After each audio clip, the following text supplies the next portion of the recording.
Hi everyone, welcome back to my YouTube tarot channel. My name is Tamika. This reading is going to be for the sign of Scorpio. For this reading, we're using the Neo Tarot. This is the first tarot deck I use on the channel.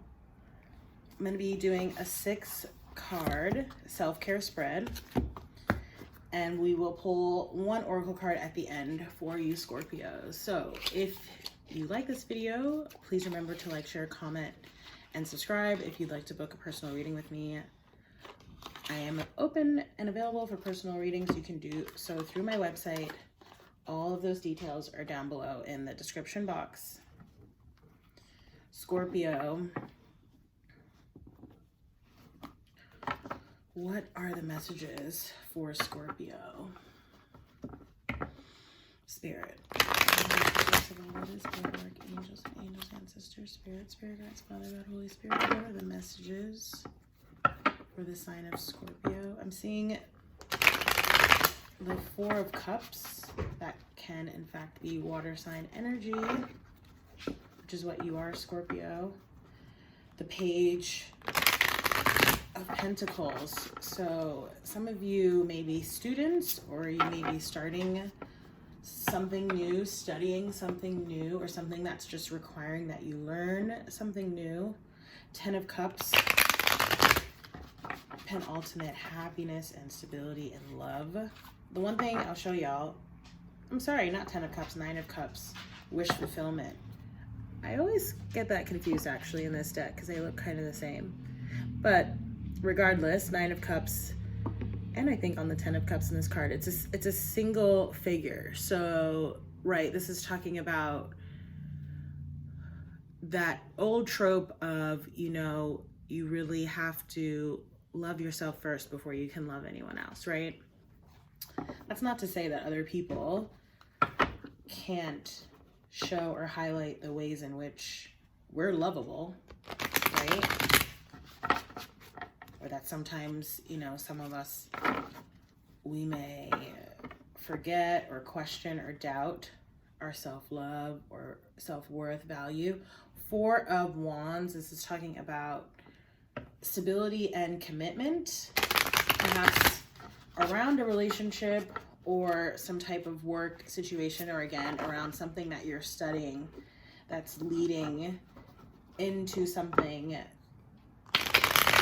that's going to be more sort of stable for you, right? So let's see an example. Like, let's say you're in law school or medical school. Presumably one day you will be a lawyer or a doctor, okay? Like along those lines, not that specifically, but along those lines. I'm seeing the Fool card. That's Aries energy. This is talking about going out, taking a leap of faith. All right, let's see, what are the messages for Scorpios? Sun, Moon, Rising, and Venus. You have the Judgment coming up first. All right, so there's actually some overlap here, I believe, with, I did Virgo and Libra last night, and I think they both had the Wheel of Fortune, which is coming up here. So we have the Ace of Wands at the bottom of the deck, the spark of inspiration, or again, starting something new, going on a new path, a new journey, the Fool's journey, perhaps. Okay, you have Judgment crowning your reading here. So this could be talking about, perhaps something that you're working on, or shifts or transformations that you're going through right now, especially you Scorpio, as we head into Scorpio season. And don't quote me on this, but I think we have a Scorpio full moon next month.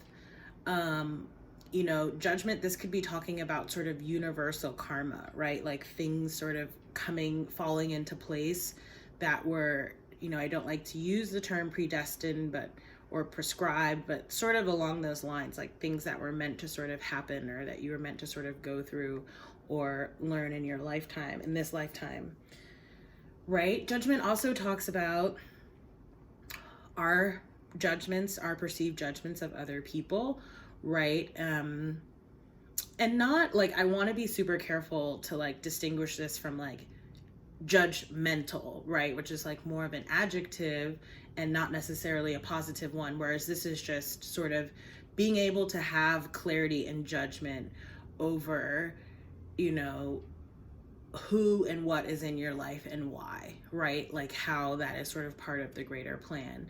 And for anything or anyone that falls outside of that, just sort of having the clarity of mind and the peace of mind enough to know that it's okay to sort of let those things go, you know, because you already know like what you do need to have around you in order to move forward.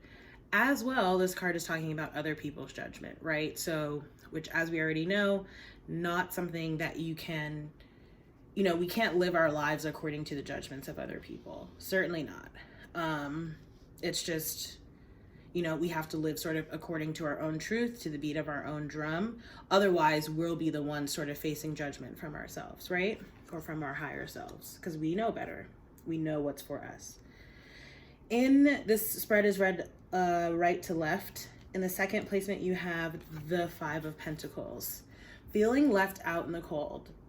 You may be feeling like this now, or, you know, perhaps you've been feeling like this in the recent past is what I'm sort of picking up on.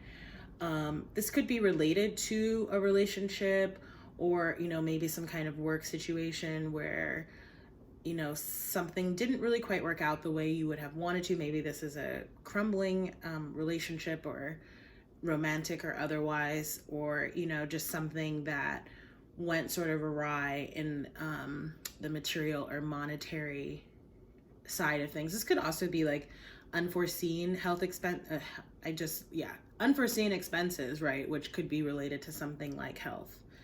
There are two people on this card.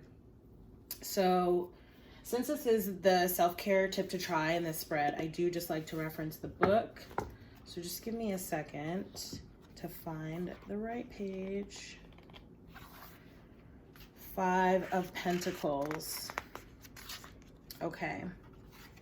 It says, feel displaced or lost in your own life. This card is all about that destitution, whether material or spiritual. But think of the saying, this too shall pass.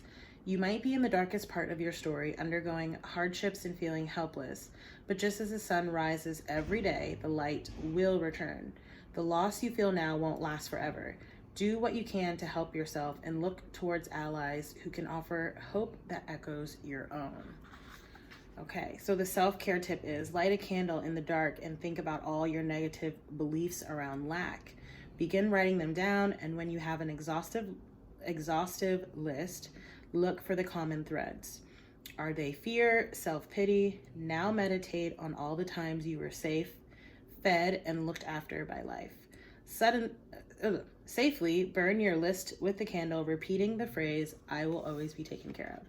I actually really like that ritual, so I might try that myself. But yeah, that's kind of what I was picking up on from this card, is like just sort of feeling left out or in a, you know, sort of place of lack right now. And so I really like that self-care tip, because that's your advice as to how to, you know, maybe try to help to pull yourself out of that. Also, this could be someone around you, so just keep that in mind, because energies can be us or someone who's around us. Okay, so we have the Temperance card. This can represent Sagittarius coming up in the reverse in the third placement. This is talking about what may be stopping you. This is an amethyst. I just realized that looks really weird on the camera. Anyway, so this is talking about imbalance, right? When we're not in balance with our logic and our emotions, if we're not in balance, right, with how it is that we're taking care of ourselves and, you know, taking care of other people. Like, I mean to say, are you giving too much time and attention to other people to the detriment of paying attention to yourself and what it is that you need, right? All of those things can lead to temperance being in the reverse. I really feel like the guidance here is for the next few months, Scorpio, to really focus on this for yourself, because, you know, especially as a water sign, and I'm a water sign, you know, we do tend to be empaths and intuitives. So, you know, we sort of naturally like to help people. We're compassionate. Empaths in particular absorb other energies like sponges. So you really have to put in habits and practices to protect yourself and protect your energy. So whether that's taking time alone or saying no to things, or whatever it is that you have to do to get yourself back into balance here, because the imbalance is what's stopping you, right? Not being in balance is what's stopping you. Okay, so the next card, and I'm just going to reference the spread super quickly, how to address this. You have the King of Wands coming up in the reverse. So normally King of Wands is fiery, action-oriented energy, can be Aries, Leo, Sagittarius. As you know, Scorpio, following your birthday season, will be going into Sagittarius season. So, and this is oftentimes talking about taking action on something, really stepping into leadership, boss role. And not to say that's not here. I definitely feel like that energy is here for you. And even if you are some kind of boss or manager, or you're a parent, whatever, the guidance here, again, kind of per the last couple of cards, is to take a step back, right? So this King of Wands in reverse, it's sort of like you need to get your air and water energy all balanced out before you can employ your fire energy and act things out. Okay, so there's definitely some guidance here about just taking a pause, like maybe sometimes the winter months, depending on what you have going on or what business you're in, whatever, what your family situation might be, it is a good time to sort of slow down with the holidays coming up. Of course, for some of you, you're gonna have to figure out what ways you can sort of employ that for yourself, but that's definitely the guidance that is coming through in these cards. Okay, so the next card, the benefit of addressing it, is this Wheel of Fortune. There's a new cycle. I mean, and this is the card that's come up for, I believe, all the signs that I've done so far. So lots of new cycles coming in for people. This wheel is churning. I think it for Virgos, so right, which is actually a very closely related sign to y'all Scorpios, this was in the upright. I think for Libras, it was in the reverse. So what's I'm picking up off of this reading is, again, you're being asked, because of this sort of being in this period of judgment, right? Judgment's crowning the reading. And you have the Five of Pentacles, so we know that you have been or you are feeling left out in the cold. So basically, you're sort of not operating at your maximum energy. With the Temperance card in the reverse, we're seeing that there is an imbalance here. All of these things are not in judgment. This is just what the cards are saying. And so you need to sort of cool your jets and maybe not take tremendous action right now. Even if you have to take some action, not doing anything tremendous at the moment, because it's going to happen anyway with this Wheel of Fortune. But if you take some time to just sort of get your ducks in a row, even if that's just inside of yourself, balancing out your own energy, really being able to approach things not just from your water sign Scorpio energy, right? Which as a Scorpio can be very emotional, but then we also know Scorpios are scorpions, and y'all know how to sting people, right? And that can also be why this King of Wands is coming up in the reverse. It's like if you take action too quickly, you may, act too hastily, or you may say or do something that later on is really going to, not prevent the wheel from moving forward, because it always will, but it's just going to put like some sort of barrier in this Wheel of Fortune moving forward for you, okay? Because it's coming anyway. So you also have at the end of the reading, which is how you'll thrive, it's the Knight of Swords in reverse. So what I'm getting off of this, because often, right, this Knight of Swords is impulsive, right? He is quick to action. He is quick to respond.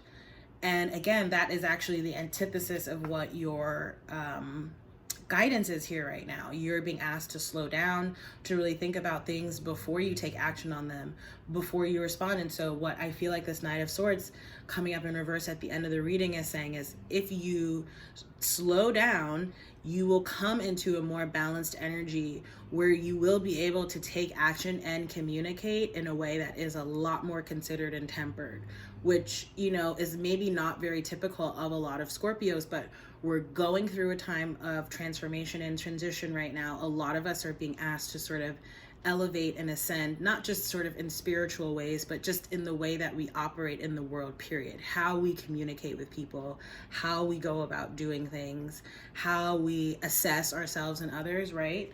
So that's what I'm feeling in your reading, Scorpio. With, I just want to note, like with the Judgment and the Wheel of Fortune, both coming up here in the upright, I feel like karmically you are moving forward in a very positive direction. I just feel like, you know, some of you may be frustrated right now with how it is that you're feeling, or needing to, you know, sort of slow down because there is something that you're wanting to move forward on. I'm also seeing the Lovers card here now, so it could be related to a relationship. Lovers, as we know, can represent the sign of Gemini. Okay, so let's see. I think I'm gonna use the Numerology deck for your Oracle, Scorpio. All right. I'm seeing self-love and environment. So again, I think this is just about, and time out. That is your guidance, taking time out. You have got to take time out to yourself, pamper yourself, take care of yourself, focus on yourself first. Okay. A lot of you may be spiritual teachers, or you may be artists, you know, not unusual for water sign Scorpios. I am also seeing relationship change. So again, you may have gone through some kind of relationship change, or one may be coming in for you. Okay. What are the messages for Scorpio? Okay. We have a few cards, but I'll just leave them because it seems like you guys might need the guidance. Okay. So number 91, surrender. I'm going to read the affirmations for these cards in a second. Number 63, parenting. So this might talk about inner child healing work, family trauma healing work, really evaluating those relationships, how they shaped your views. If you have kids yourself, how you're shaping your kids, how you're bringing how you were brought how you were brought up into your relationship with your children, or your interaction with children otherwise, however that may be. And the number 55, adventure. All right, so your affirmations, we'll just go in reverse order here because that's the new numerological order. Oops. All right. So for number 55, adventure, it says, I broaden my life experience and therefore expand the growth of my soul. So some of you may be traveling. For number 63, parenting, it says, I love and nurture children and make the world a brighter place. Beautiful. And number 91, surrender. I think this is a great place to end. I receive the best possible outcome when I surrender to the divine. Amen. That's always the truth. Okay, so definitely, Scorpio, my advice to you, obviously, is to take the advice in this reading because I think it will be beneficial for you beyond perhaps what words can actually describe in whatever situation it is